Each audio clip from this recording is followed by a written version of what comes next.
Good morning, good evening, good afternoon, wherever you are tuning in from. This is Tasemere, your host of the Blackout Live from New York. And the purpose of this segment is to celebrate Black folks across the diaspora and to have an open dialogue about Black economics, how we reimagine trends in business, and explore the magic that we have. Today, we have a super special guest who has been like a second mom to me over many, many, many years, and someone that I call on as one of my, prayer warriors when I really need to get some discernment. Her name is Diana Edwards. Woo! Hey, Diana! Hey, good morning, Tasemere. How are you? Happy Saturday from Charlotte, North Carolina. Woo, woo, woo! Woo, 80 degrees today. Oh, I don't know how. It's not 80 degrees in New York. I don't know what it is, but it's not that.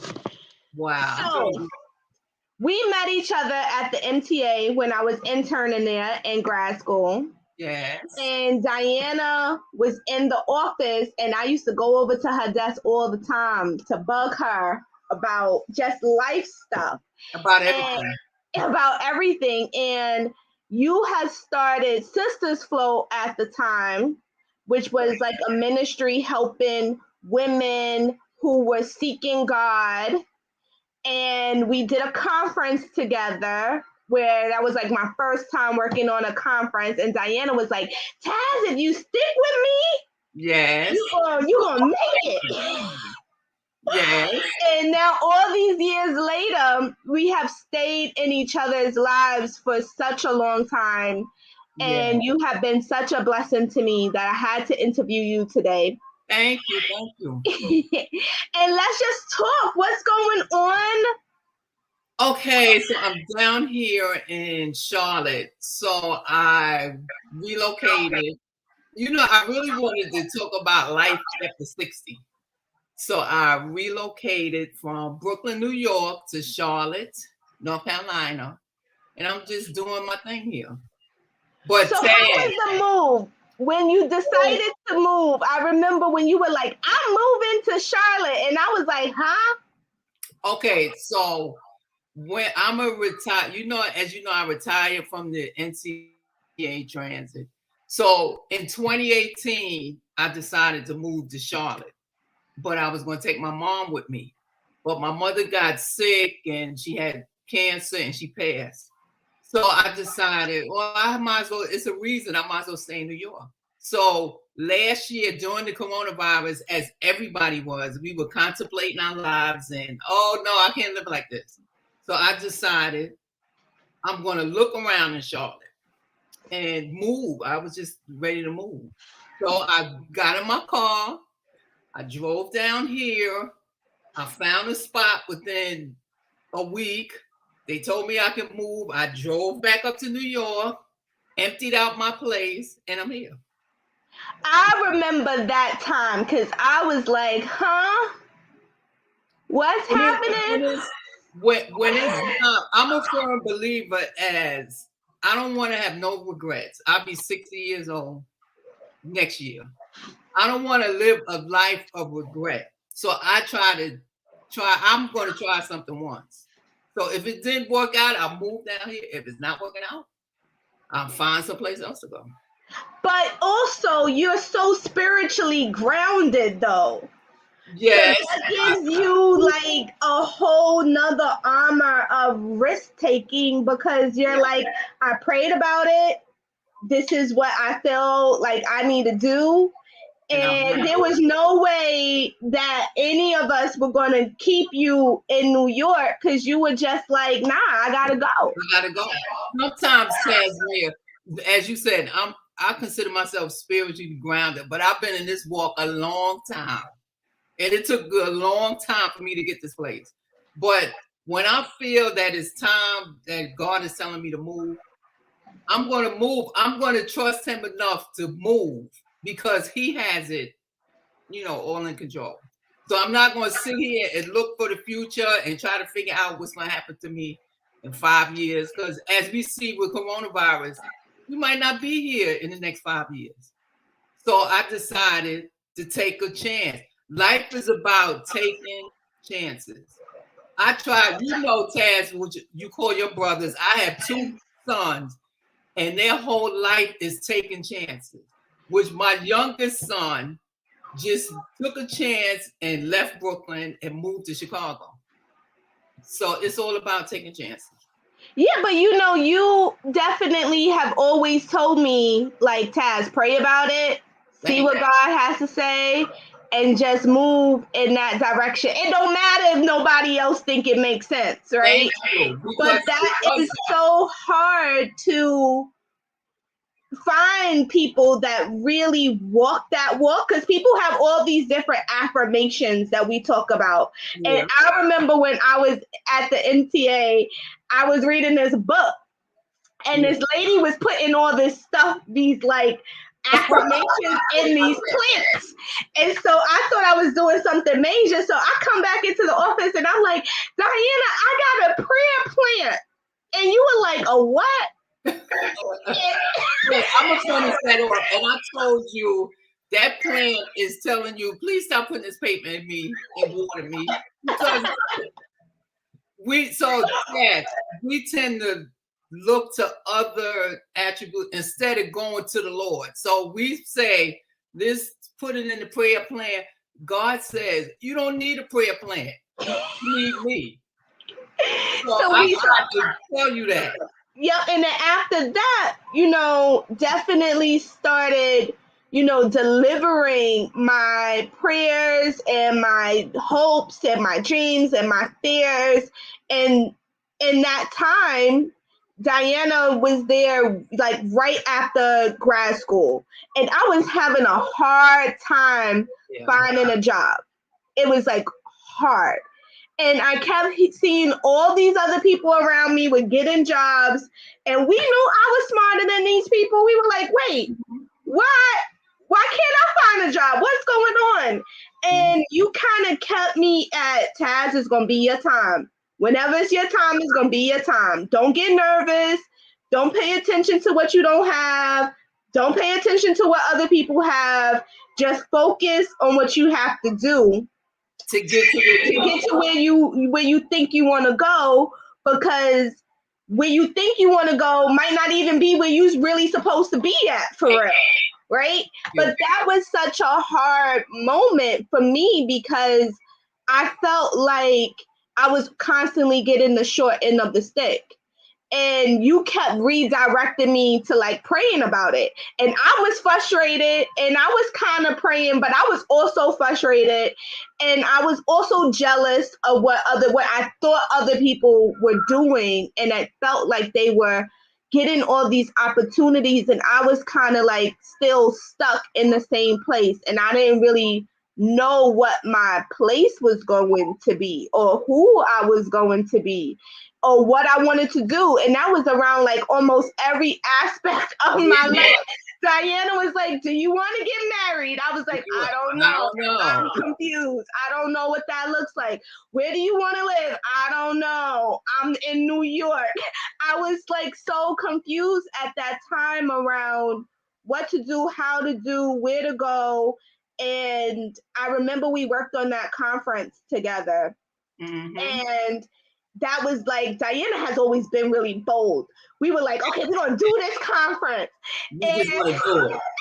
And we didn't even know how many people were going to show up. No. We had to stop selling tickets. Remember, we had to stop selling tickets. We were like, okay, we're going to find out how much it costs. And we didn't have any money set aside for this particular conference at all. It was just like, this was something that Diana felt was on her heart to do and to impact, when we didn't have no speakers, we didn't have no program. We just had like literally an idea. Remember, Taz, we didn't even have a date. And I said, all of us need to pray. And we all came up with the same date. Yep. So you see the power of God working. I think that was like not one of my first times, but that was like definitely a pivotal moment in when you're following what your path is even if no one else understands what it is. But if you lean into your faith, a lot of things can happen. And this was really interesting to see because so many women came out. Yes. And so many women were like bawling and crying from everyday people just sharing their journeys and their testimony. And really, I think that was like the beginning of you starting your journey on becoming a chaplain, because it was like, oh my gosh, you were just like heavy into trying to understand the Bible and interpret it for like everyday people. And it was really, really, really great to see also your journey change over time. My journey was changing. I was walking into whoever I was going to be. I didn't even know what that was. You were getting ready to retire. I remember Dion was getting ready to graduate. Corey was here. He had a girlfriend that became his fiance. Then he moved to DC, and to see all of that like happen over this time was just like very a walk in the past. You know what, Taz? One of the biggest misconceptions that we all have is we look at others and we say, how come we not doing this? But you don't know what it takes. You know what my favorite song is? Mary, Mary, it's the God in me. Nobody knows what it takes to get to you where you're going. So when we start looking at others, we get discouraged. No, you gotta move on. You just gotta keep moving on. So I was trying to show you. So what a lot of people don't know, I was a party promoter too. If you could write a book on my life, I was a party promoter, and I used to deal with a lot of celebrities and big time. But always in my head, God was saying, "You're not doing the right thing. You're not doing. You leading people down the wrong lane." So once I decided, to lead people the right way, that's how I was doing. So all of that party experience and promotion experience came this way, which is great. But also, you were always like an entrepreneur. Yes. Even though you had your full-time job at the NTA, you were always, and people followed you, right? People were like coming to you for advice, to just like hang out. And you were always very persistent in your belief. Like you weren't afraid to say, I'm a Christian anywhere. No. It was like, I'm not going to hide it. I'm not going to like tuck it away or anything like that. So that was also like very inspirational, I think, for a lot of people, because some people kind of, don't feel like religion has a place in a lot of public places. Well, once I said that's the first thing. I'm a Christian. You deal with me the rest of it. You just got to deal with me. I'm not going to deny the Lord, because if we deny him, he's going to deny us.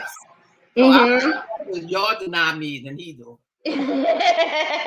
So with the entrepreneurial perspective, so I'm a very resourceful person. I know how to make my money.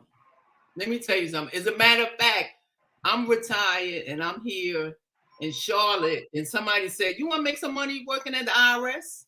I said, "Sure." So I'm working at the IRS right now. But when I started praying, I said, "Lord, I want to get a business where it will honor you, and I can let people know that I'm a Christian, but I want to make money. It's all about making money." And he gave me this idea to do T-shirts, and they were empowering. So they're not all Christian T-shirts, but they positive. So when I started making some T-shirts, he opened the doors, because I was invited to Bronx Week, and I was saying, I'm not even a Bronx resident. I was invited to do the big fit So me as a first-time vendor was able to do Brooklyn, Atlantic Antic, all of the big major, what do you say, venues. I was able to get in there. So once you ask the Lord, Lord, help me out, and He opened the doors for me. I even got a little business down here in Charlotte. You won't believe this, but when I was here for Juneteenth celebration, and I went to a block party, and in my mind, I said, let me make a couple of T-shirts and sell them, and I sold out, and that started my business down here. So once, Taz, I always try to tell you, give it to the Lord first. God, what should I do? What should I do? And He'll open the doors and lead the way. So in this women over 60 thing, how are the women out in Charlotte compared to the women here in New York City? Well, I find Charlotte women are more hustlers. They get out here and do what they have to do. And do you know what I found the difference too, Taz? I guess New York women are so independent. Most women that I meet down here, they married, they got a family, they take care of their family, and they out here hustling 2 and 3 jobs because it's getting expensive here. And I have to humble myself. I don't tell them, look, I'm getting a pension check, because I do get paid every month, right? But you can't put that out there. I listen to them, and they struggling just like we are, but I feel that New York women are more, I'm not saying arrogant, but a little more like, what? I got this and I got that, where they're a little bit more humbler. So I find that too. In moving and talking to people and working in other cities, I feel like sometimes people are a little bit more hungrier. Yeah. And I feel like they're a little bit more open to I wouldn't even say feedback, but I would say conversation.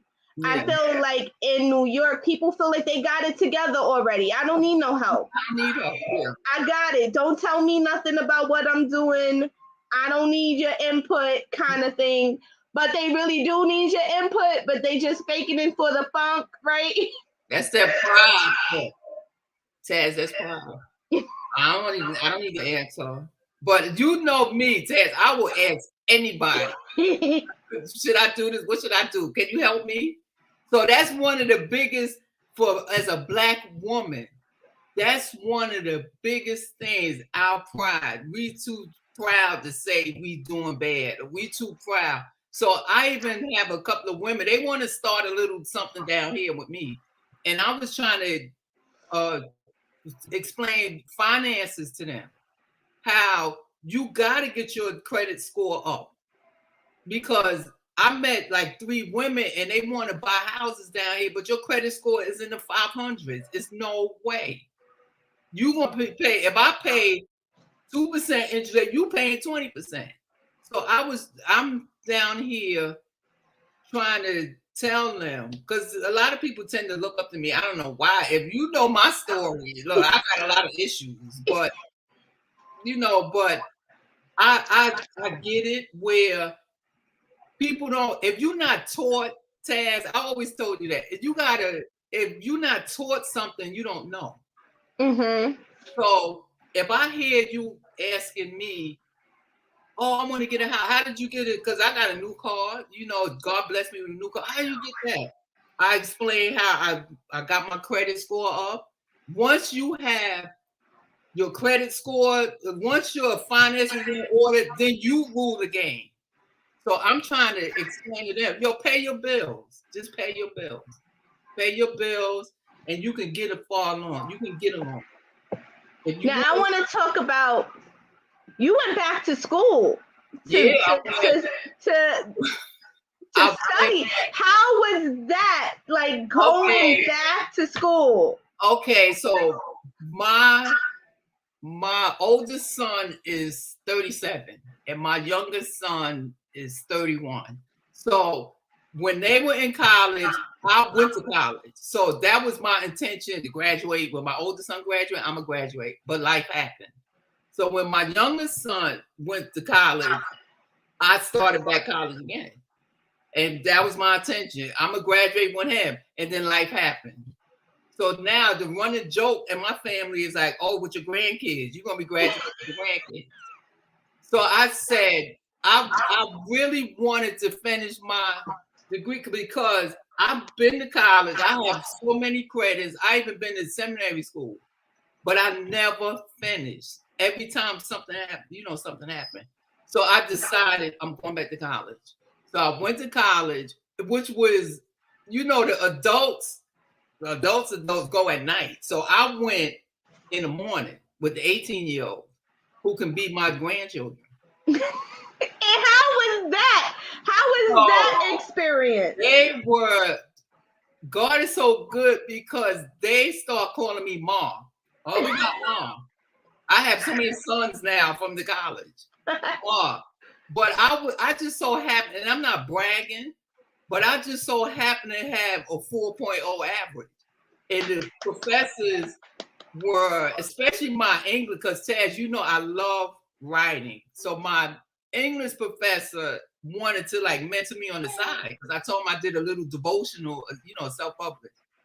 So they would come to me, meet me in the library, meet me here so I can help them. They would call me. I had told one young man, he texted me about 11:30 at night, you up? I'm like, this sounded like this is a booty call, not a educational call. So I had to check them.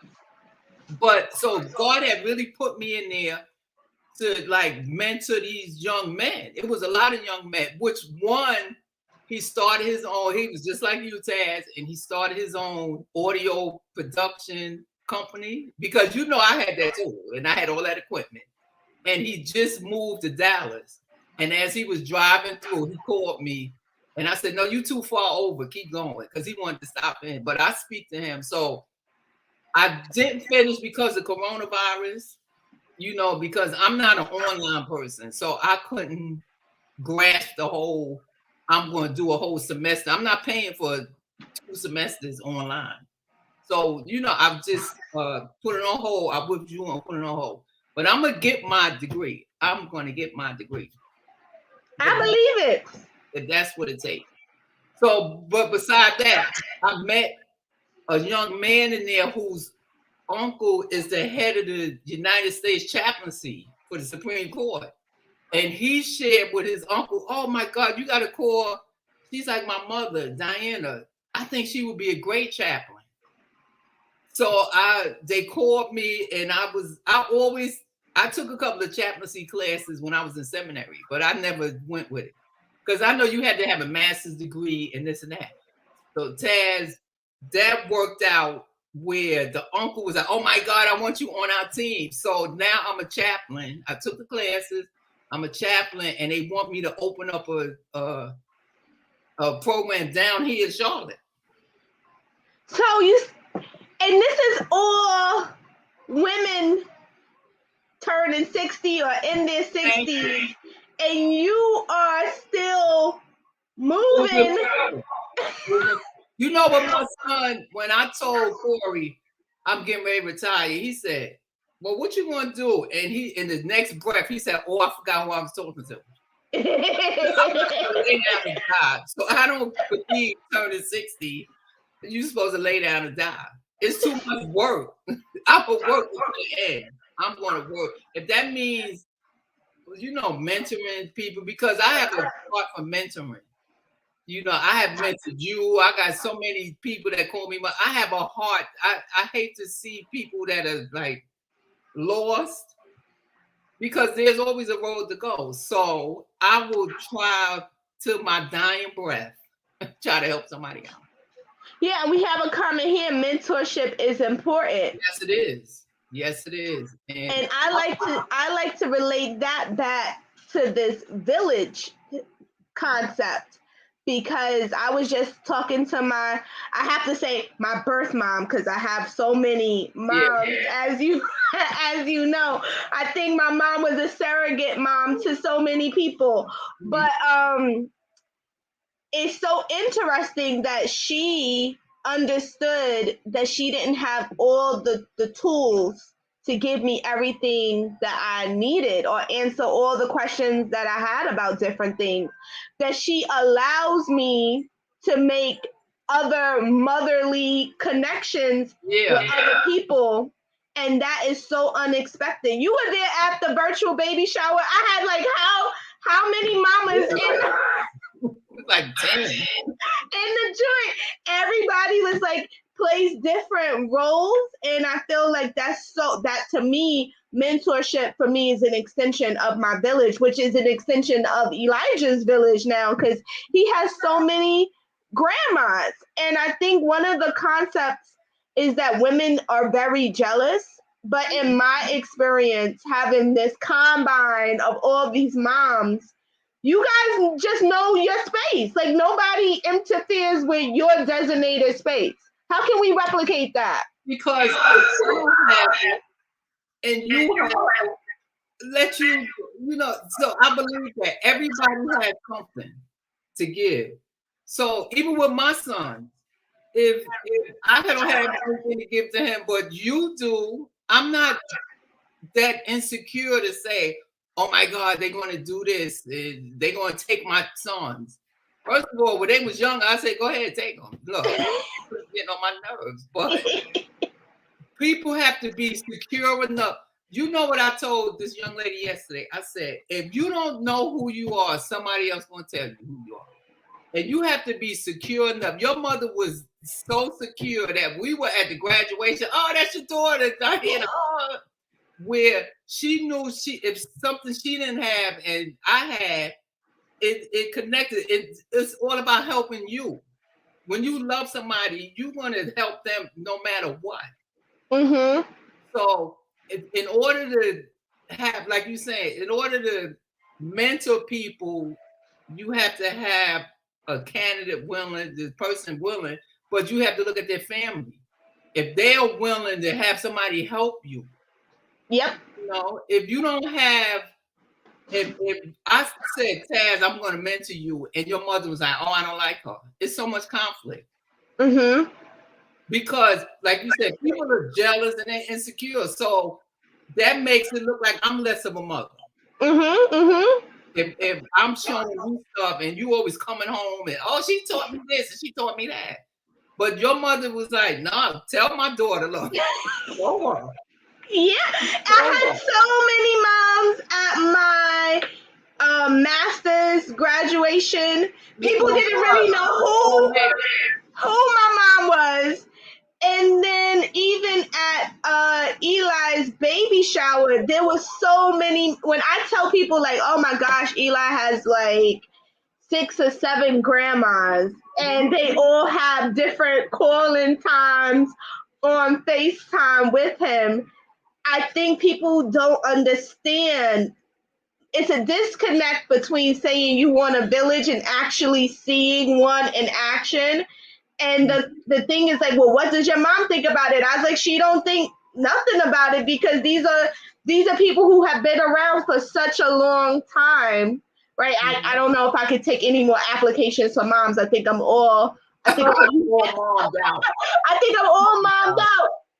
But I think that it has definitely helped to cultivate like the woman that I have been able to become, and especially with you in particular, that spiritual piece, right? That like, hey, I don't really understand what this scripture said. What does it say? Because you have that information, right? You could break it down for me, and every time I call you, you're like, girl, let me give you. I still have in my Bible where you wrote out this scripture. This is what you need to meditate on. Like, keep meditating.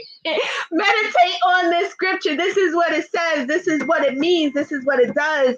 I find that has helped to mold me in all these different ways. So when people see me, they think that they're just seeing me. They don't know that I have all these people behind. Exactly. But Ted, think about it as your son. That's what you want. When some people, it's all about pride. You can't tell me how to raise my sons. You know, people don't want you to tell them nothing. But if you're open enough to hear it, you know, like I told you, I hear if somebody, when I was in this t-shirt business game and I made a lot of money, Taz, you were with me a lot of times I made, but I wasn't so stuck with, oh no, if another vendor said, you should do it this way, I did it that way. You know, let me try it out. Because a lot of people will give you advice that you definitely shouldn't take. I know, and I even call you, Diana. What should I do? How should I do? Do you know how to do this? Don't do that. No. And you have to be, in order to mentor somebody, you have to be not afraid. You can't be afraid to tell the truth. And you can't, if somebody is doing something wrong, like here's the joke too. And we all know it was the Will Smith, you know, the slap across the world. But I said, if they would have scanned my face, if I was sitting next to Will Smith after he slapped Chris Rock, you would have saw my face like, what the, I would not have sat there with a smile on my face. I would have said, what are you doing? So people are afraid to tell the truth. So you can't mentor somebody. And Taz, you know, I told you a whole lot of times. You told me something. No, I'm doing the right thing. You know, you ain't listen. A lot of times you didn't listen, but then you had to come back and say, "Oh, you were right. You were right." Order. I'm very big on mentoring, even to show people how they to hustle, make money, live life. But you have to be mindful of feelings, you know, but you always have to tell the truth. And Ted, I told you, Ted, I said, write this down. I said, one day you're going to be, I said, stick with me because you're going to be a big time executive. You're going to do this and you're going to do great things. So I saw it in you. That's why I allowed you. You remember I said, I'm not taking care of none of the business part of the Sisters Flow. You want to take care of all of that. So you see how that experience was you know, pertinent to where you are now. Of course, because you know, folks, the DM firm turned 5 on Easter. Super excited about that. But before the DM firm, I really didn't think I was going to be this entrepreneur, right? Because I was so used to being in the background, just helping everybody else realize their dreams and their goals. But all of that was teaching me what I needed to do when I decided to become an entrepreneur, which wasn't even in my vision at all. And I remember when I was calling people to tell them, hey, I'm going to quit my job. Not many people actually thought I had what it took to like do this, but they also didn't know all the other things that I had already did with like planning your conference and figuring out how to sell these tickets and you teaching me how to like promote something and going around and you have people, you know, you were at work, but you were still like, all right, so you're going to do these tickets and then you got to do this and then you got to email this to don't throw any emails away. Keep all the emails because you don't know what you're gonna need years from now. And you called me for something, and I was like, I got it in my email.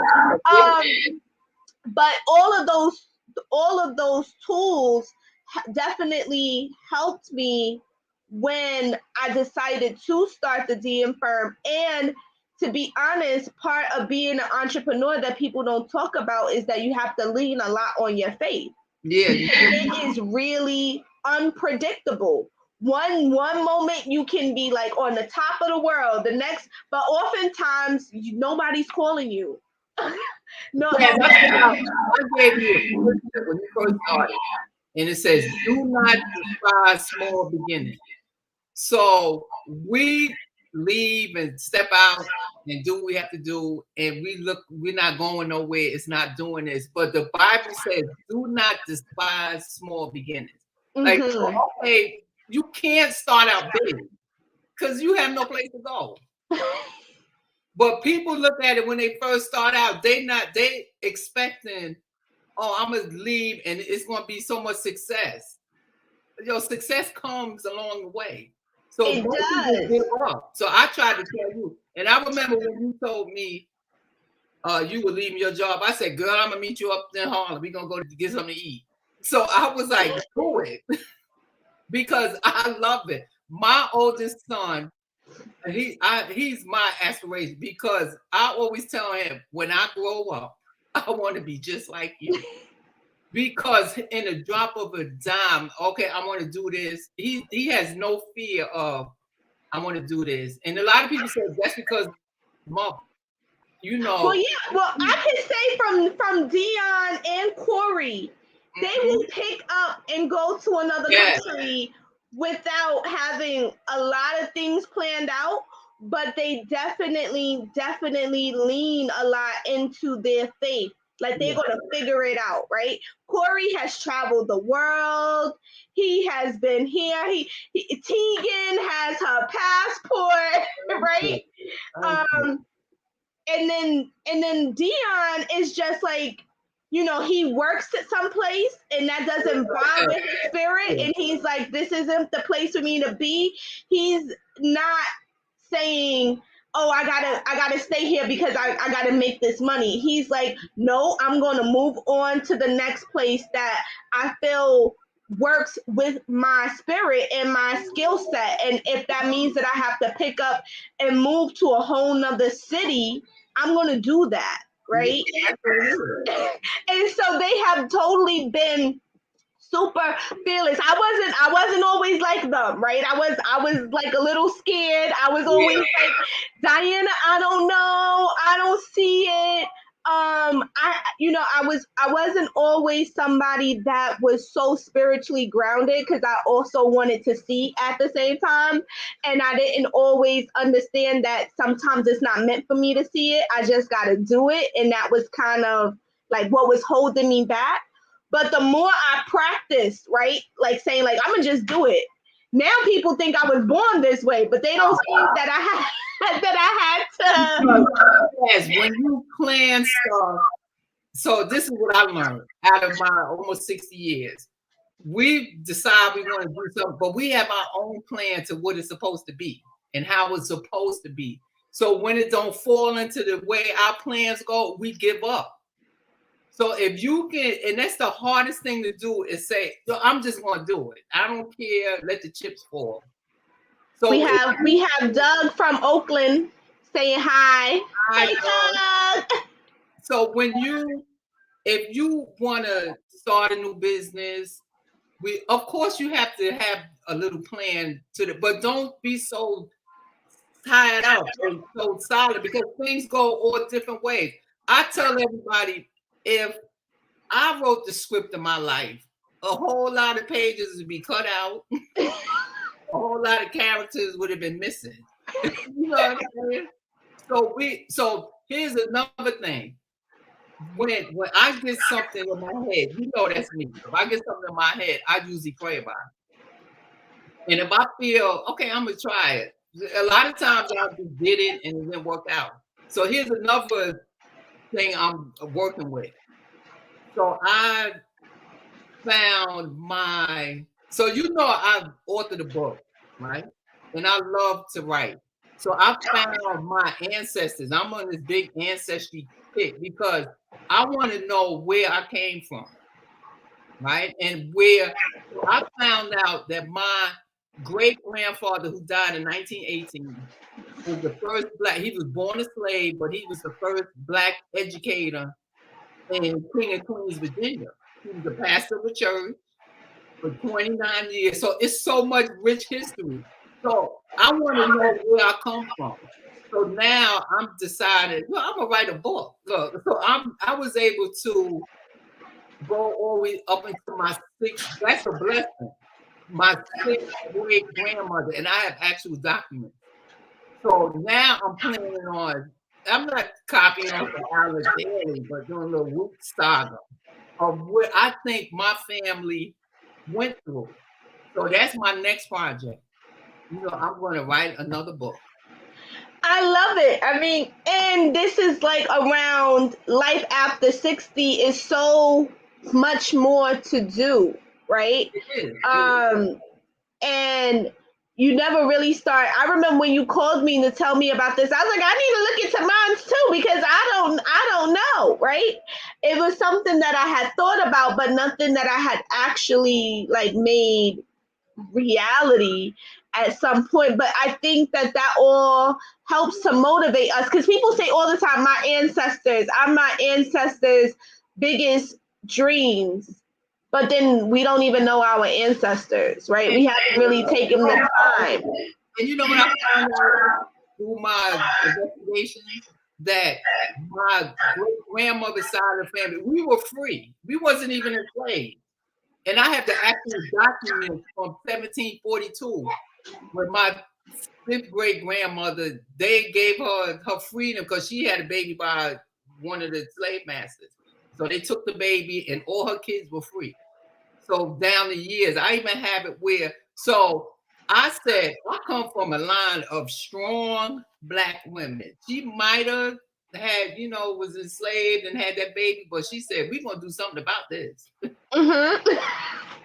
So I see, I can really relate to my big grandmother where we might be in situations, but we're going to do something about this. So tell the people how you started. Where did this idea of actually doing the research come from, and how hard was it to do it? Okay, so my mother's younger brother passed away, right? So my maternal grandfather always said it was the family story that he walked, which I know that wasn't true, to New York from Virginia when he was like 10 years old. So when my uncle passed, my aunt told me that my uncle said, "Oh, I met our uncle, and he lives in Virginia. He was in Virginia." And she was like, "I got an uncle." So we never really knew that side of the family. So they asked me to go on because they know, you know, Taz, I'm a history buff major. So they asked me to do the ancestry. They was willing to pay me, do the ancestry.com.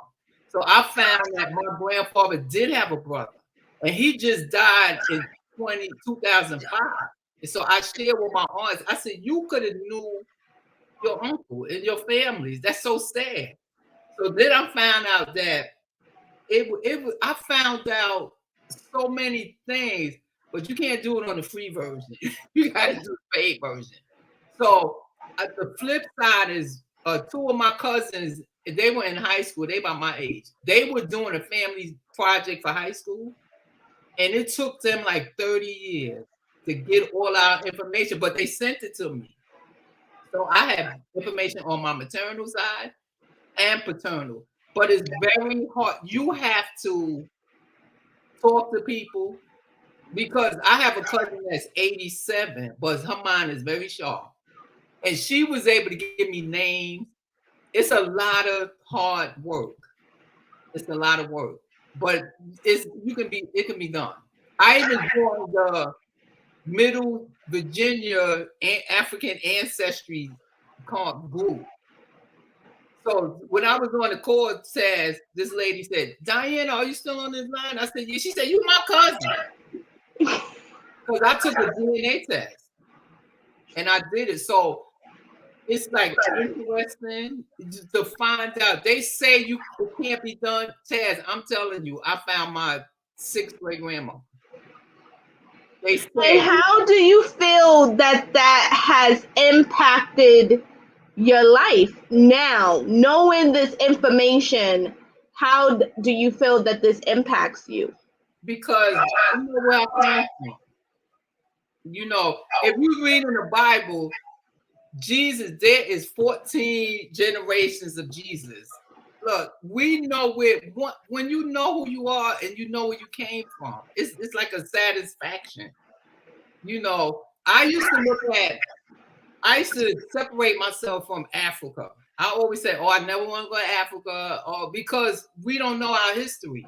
So of course, we look at Africans as these they running around in the huts and whatever. But we actually come from there. You know what I'm saying? But so I always tell people, know your history. good or bad, know where you come from. And you can live off that. So I can either take it and say, yo, they were bad people. I'm not going to live that way. You know, you can know your history.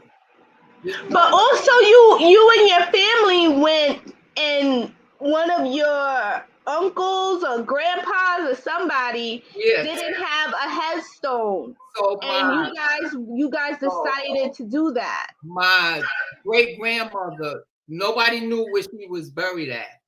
But you know, Inspector Clouseau here found her. So once I found her, I said, and I prayed, I said, God, let me find my great grandmother. And so I found her. Taz, when I tell you, we searched and searched, and it came to me, look on her death certificate, and sure enough. So she's buried next to my great grandfather, but she has no marker. But what happened was she died first, and then he died two months later. So they probably just didn't have the time.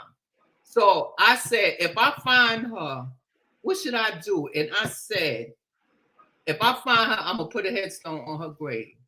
And I found her, and somebody hooked me up. Taz, you know I have a lot of hookups. Somebody called me and said, call these people in Gloucester, Virginia. And they in the process now of putting the headstone on her grave to honor her. Because if it wasn't for her, I wouldn't be here. So I think we all should do that. Where we come from, they had hard lives.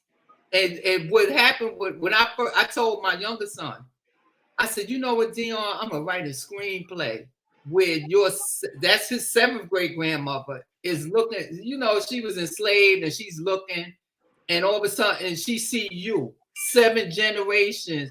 He's the head of equity and diversity of China now. You know what I'm saying? My son, he's the head writer, he's the speech writer for the USA, for the government. To see where she was at and to see where her 7 generations grandkids. And I told Dion, write this down. He, oh, I got it. Write it down. So I want people to see where we were and where we are now. I have a cousin. My first cousin is the head of pediatrics in Johns Hopkins in Baltimore. So to see the enslaved Elizabeth to where her grandchildren are now, come on. So that gives hope for everybody. Mm-hmm. We got to live a life of hope. And Taz, I tell you all the time, go for it. Just do it. Because the biggest dream killers is ourselves. Oh, no. If you got a dream, go for it. I always said I was going to move to North Carolina when I was a little girl. And I see I'm here now. You know, I could have been still sitting in Brooklyn like, oh, I want to move. Oh, I'm ready to go. Just go. Just go. And if it don't work out, Taz, try something else. That's if it don't be humble enough to say, yo, I messed up. This is not where I'm not afraid. People always tell me, oh, you don't never be stable. I'm not afraid to say, yo, I screwed up. This ain't it. Well, let me find out what it is. What is it? So that's why I tell you, I'm so proud of you. I've seen you. I had to come to work and say, oh, Lord, what's going on with this girl today? What's wrong with her? Where you were to where you are now. And you know I'm proud of you of everything that you accomplished. I always tell you, go for it. Don't, when we think too much on it, like, oh, no. Go for it. Do this. I'll be there. It's so, even when I think back to that and think back to before the MTA, it wasn't easy. I never would have thought I would have winded up being this person. Every time I call Diana now, she's like, oh Lord, what happened now? What are you doing? I can't take it anymore. Last month was a month of, I can't take it anymore, Taz. What are you doing this week? What is going on? But you have to share, right? Because it's like, to understand all of that you put in work and not knowing where it was going to be to now reaping some of the benefits of your labor with people that were there with you before you even started on the journey is such a blessing. Remember Will and Grace? Remember they had just every time for the audience, every time something good happened to us, we would say, "Just God." Just God. Remember that day? I remember. And it was such a warm feeling to have that. And I'm so happy that you have stuck it out with me on this crazy, crazy journey of me trying to figure out what kind of woman I was going to be. Where was I going to go? Because before anything else, I was trying to figure out just me. Like, and there were so many people that were trying to define me because I was trying to also discover myself. So I went through a lot of different journeys, from like, how am I going to do my hair, to what clothes am I going to wear, to what friends am I going to have? That was also a big thing. Like, who should I do? Who should I go out with? Should I go out for drinks? Should I not go out for drinks? It was just like a whole journey of trying to figure it out.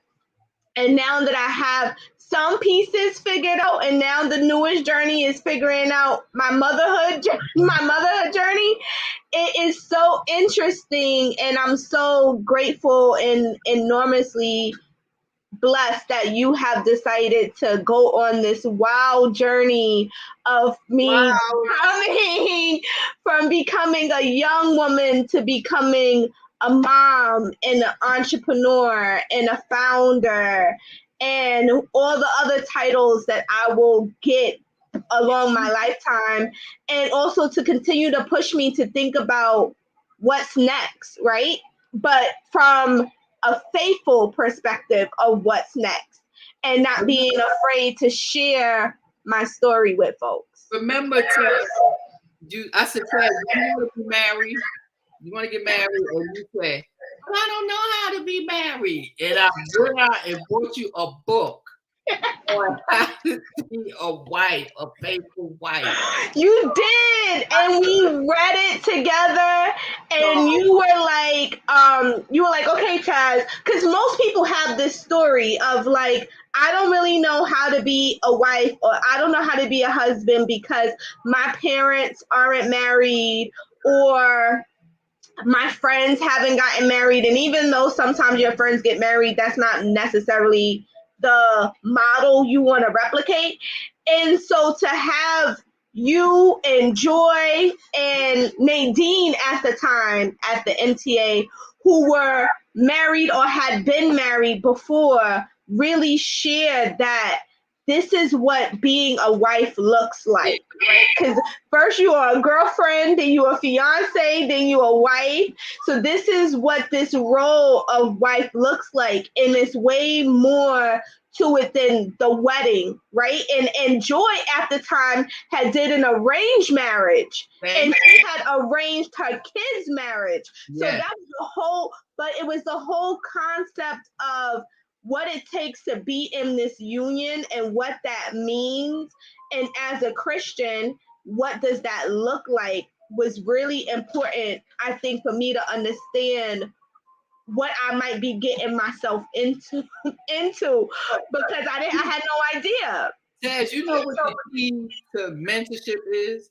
You don't ridicule, like you told me, I don't know how to be married. You don't ridicule a person for something they don't know. That's why I said here. You don't criticize a person. You were telling your truth. I don't know.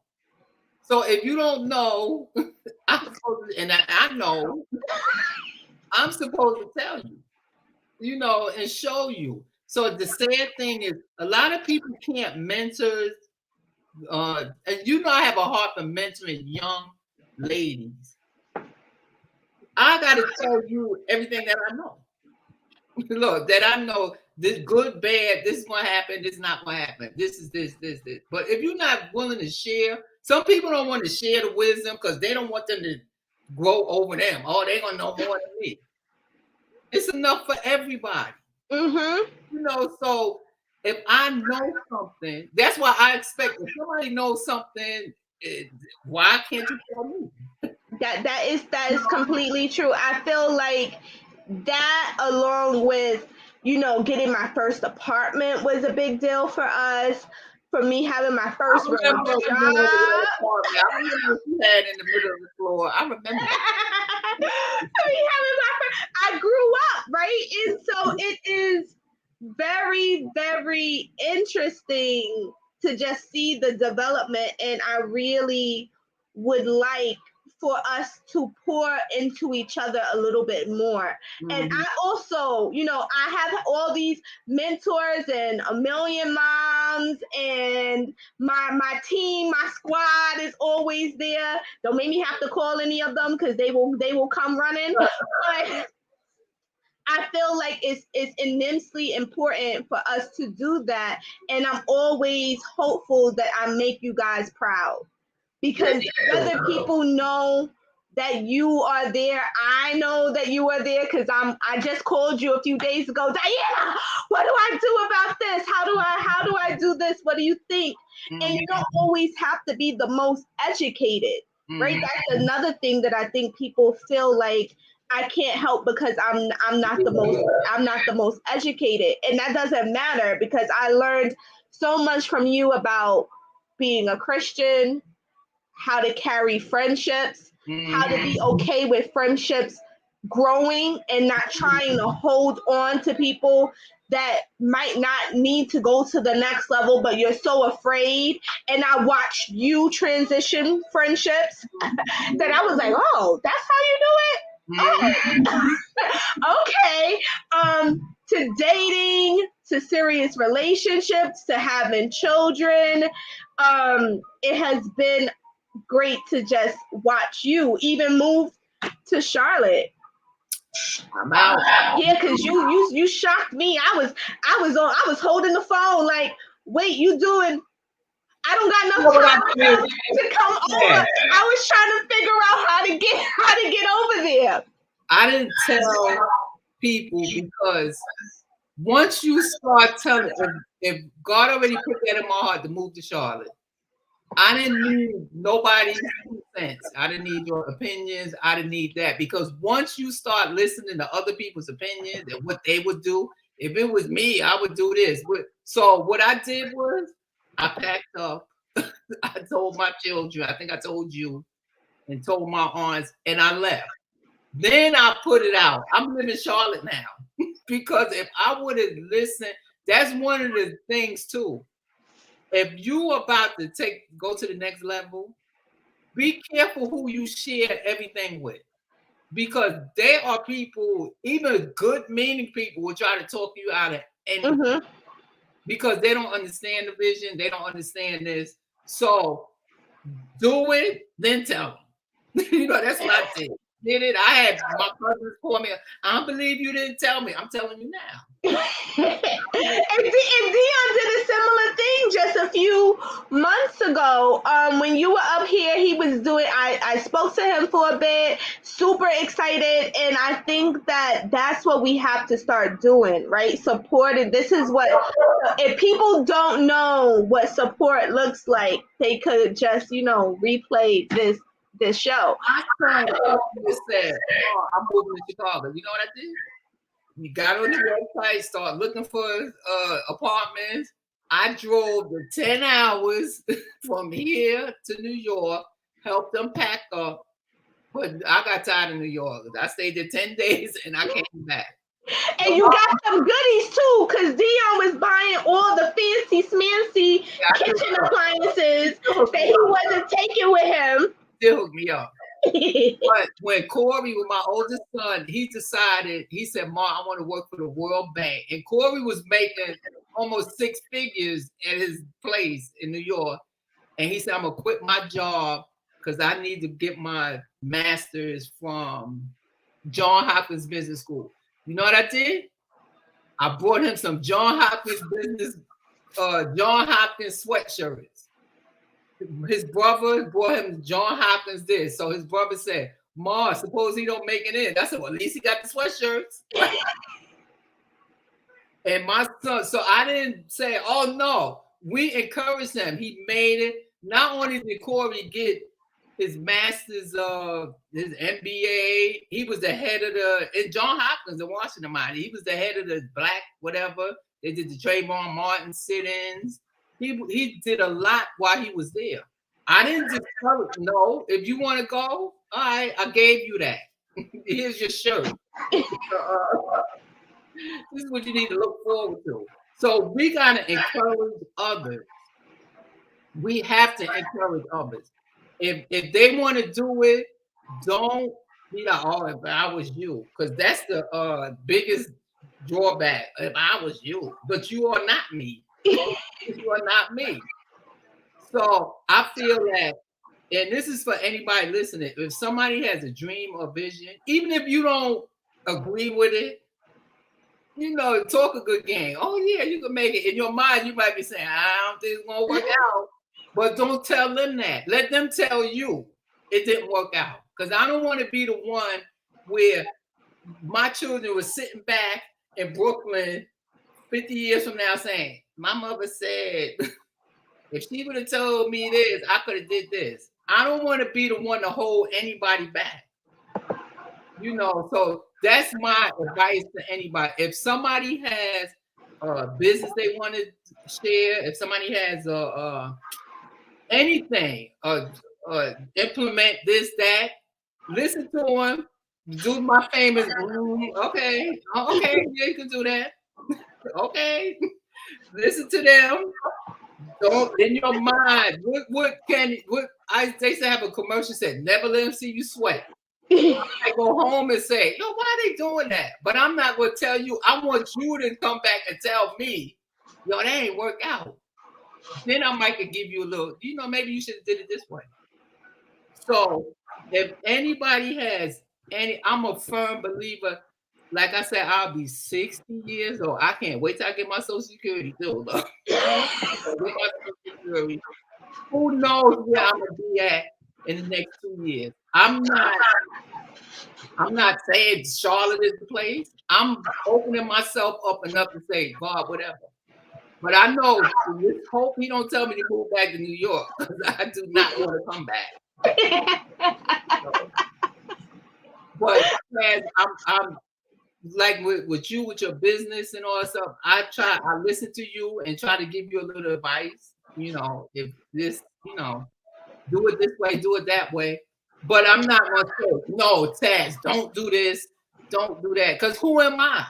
I tell you, don't do. Everybody has a different journey. Everybody. So I just want everybody on the listening ear to say, if somebody has a dream, vision, anything they trying to do, don't beat it down. You can beat it down in your own self. Look, go home and say they stupid. I would never do that. But don't tell them that. One thing I never told my children was, you're stupid. I never told them stupid. Oh, you stupid. You shouldn't do this. Never. Because I don't want nobody calling me stupid. Because I'm not stupid. I'm very intelligent. I might do stupid things.